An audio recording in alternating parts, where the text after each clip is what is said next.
Good morning. Thank you all for being here. We have a busy day here at the Department of Justice, as I'm sure a lot of you have seen already. Today we are proud to announce the results of the FBI's Operation Restore Justice initiative. This historic, unprecedented nationwide operation led to the arrest of 205 child sex predators. Unbelievable. In just 5 days. This was an incredible operation done in conjunction with the FBI and our prosecutors. Children and their families now have a chance to heal. These are online predators. Think about this. 115 victims, children. In 5 days, we were able to help.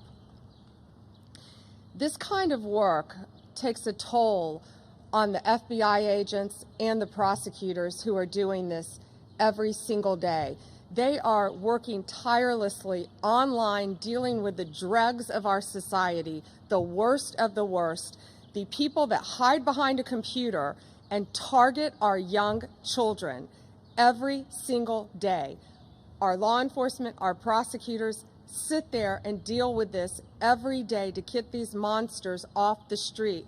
Director Patel and I, almost daily in our meetings, talk about these cases and what it does to our officers and our prosecutors, but also how many lives are being saved and how many children are being helped by this.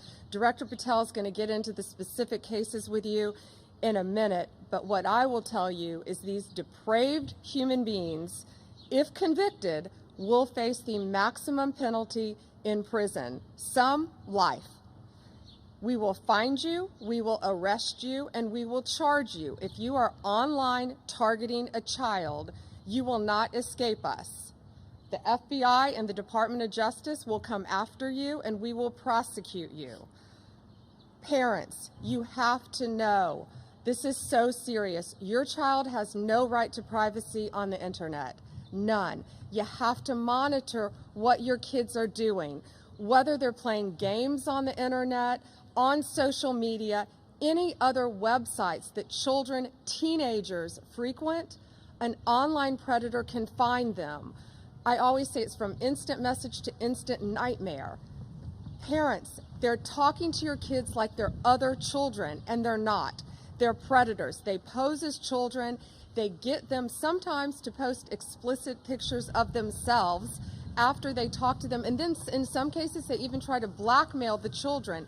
The suicide rate among teens ages 14 to 17 has increased as a result of this as well, because teens are taken advantage of and they're manipulated online by child predators. So all of you being here today and covering this is so important because parents need to know. You've got to talk to your kids. They think they're talking to other children, but most of the time they're not.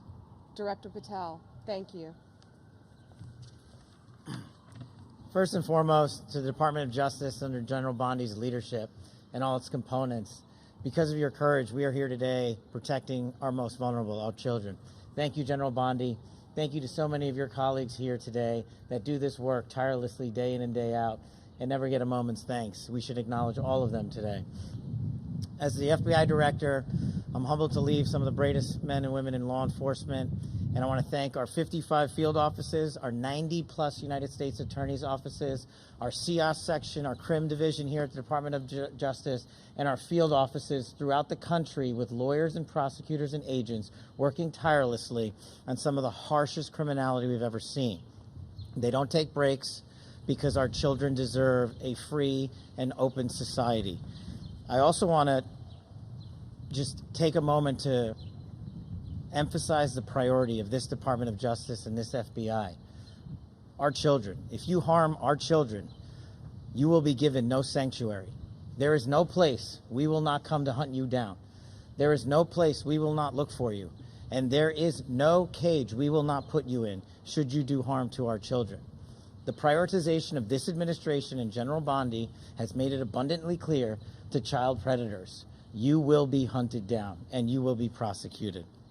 And that is a refreshing thing to hear for the men and women who do this work tirelessly. And it's also an acknowledgement of the safety that we look forward to bringing America. As the Attorney General mentioned, there are a couple of cases worth highlighting. People in places of public trust have violated not only the law, but that public trust, to include teachers, law enforcement personnel, and other professionals that we look to safeguard our children have not only violated the law, but violated the trust.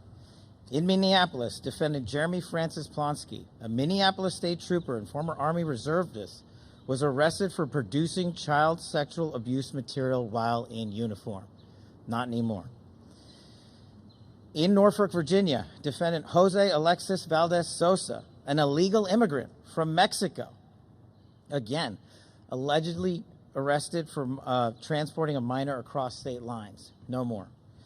Another example, right here in Washington, D.C., in the Metropolitan Police Department, Officer Linwood Barnhill, a former already convicted sex offender, was arrested again for exploiting more victims, more children, while on supervised release. These are just three examples that show you the extent and the depravity of these horrific crimes. And we need to team up together with the American public to find the rest. I want to give a special thanks to the National Center for Missing and Exploited Children for the tireless work they do in partnering with us. And again, I want to thank the Department of Justice and all these folks here. And Pam, thank you for never wavering to defend our children. Thank you. Thank you, Director Patel. And this ranges from, we have cases from California to New York to Florida, our entire country. And just in 1 week, again, 115 victims. We have 205 offenders have been charged in 1 week, thanks to the FBI. So think what's happening throughout this country. Children are being taken advantage of, and we have to stop it. Thank you for covering this very important topic today. Thank you. Will you guys take a few questions? This is a really important topic. It's a press conference. No, thank you. Come on, guys. It's a press conference. Press conference, you bring us here, you answer a few questions, even on topic. Guys, it's different getting it from the two nation's two top law enforcement officials on an issue like this. If this is a priority, they should take questions.